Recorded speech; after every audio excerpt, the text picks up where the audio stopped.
चलो दोस्त, हम लोगों ने सुना होगा कि भूत प्रेत भगवान से डरते हैं। जिस स्थान पर परमात्मा का ध्यान किया जाता है उस स्थान के आसपास भूत प्रेत भटकते भी नहीं, जिसका कारण यह है कि बुरी शक्तियां हमेशा ही अच्छी शक्तियां के सामने कमजोर पड़ जाती हैं। अगर सुंदर बीच और होटल की बात की जाए तो गोवा का नाम याद ना आए ऐसा कभी हो सकता है।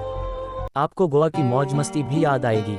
गोवा भारत में सबसे ज्यादा विदेशी पर्यटकों के लिए प्रमुख पर्यटन स्थल है। गोवा में हर साल हजारों सैलानी आते रहते हैं। जिस स्थान पर सुंदर बीच और होटल हो उस जगह पर भी भूतिया जगह हो सकती है। आज हम लोग गोवा के हॉन्टेड प्लेस की बात करेंगे, जिस जगह पर भूतों के होने का एहसास होता है। लेकिन क्या भगवान और भूत एक ही जगह पर रह सकते हैं? इस दुनिया में 3 ऐसे भूत भी हैं जो चर्च में ही अपना घर बनाए हुए हैं। ये चर्च भारत के गोवा में स्थित है। कुछ लोग इस चर्च में जरूर गए होंगे। ये चर्च 3 किंग्स चर्च के नाम से प्रसिद्ध है। हम लोग अगर वहाँ को लोगों की कहानी पर यकीन करें तो उस चर्च में 3 राजाओं की आत्मा रहती है। जब भी लोग इस चर्च में आते हैं तब उन लोगों को इनकी मौजूदगी का एहसास होता है। दक्षिणी गोवा में वलसाव से 15 किलोमीटर की दूरी पर स्थित कांसुलिम गांव में 3 किंग्स चर्च गोवा हॉन्टेड नाम का एक चर्च है, जिसको स्थानीय निवासी प्रेत बाधित मानते हैं। यहाँ हर साल 6 जनवरी को दावत का आयोजन होता है। वो प्रेत प्राणी कभी किसी को कष्ट नहीं देते हैं, पर लोगों को अपने आसपास होने का एहसास जरूर होता है। यहाँ के बुजुर्ग की कहानी माने तो किसी समय यहाँ 3 पुर्तगाली राजा होते थे।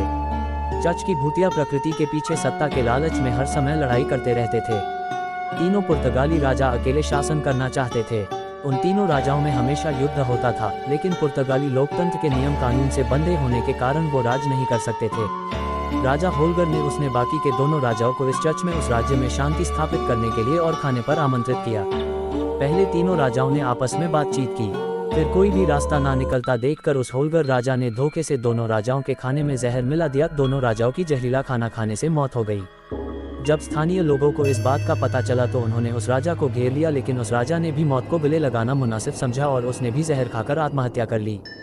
इन तीनों राजाओं के शव को इसी चर्च में दफना दिया गया। इसके बाद से ही इस चर्च में भूतों का निवास माना जाता है। तब से लोगों का ऐसा माना जाता है कि यहाँ उन तीनों राजाओं की आत्मा भटकती है। स्थानीय लोगों ने यहाँ अजीब सी रूहानी ताकतें होने का एहसास किया है। अगर आपको ये कहानी पसंद आई हो तो लाइक, शेयर और सब्सक्राइब करें।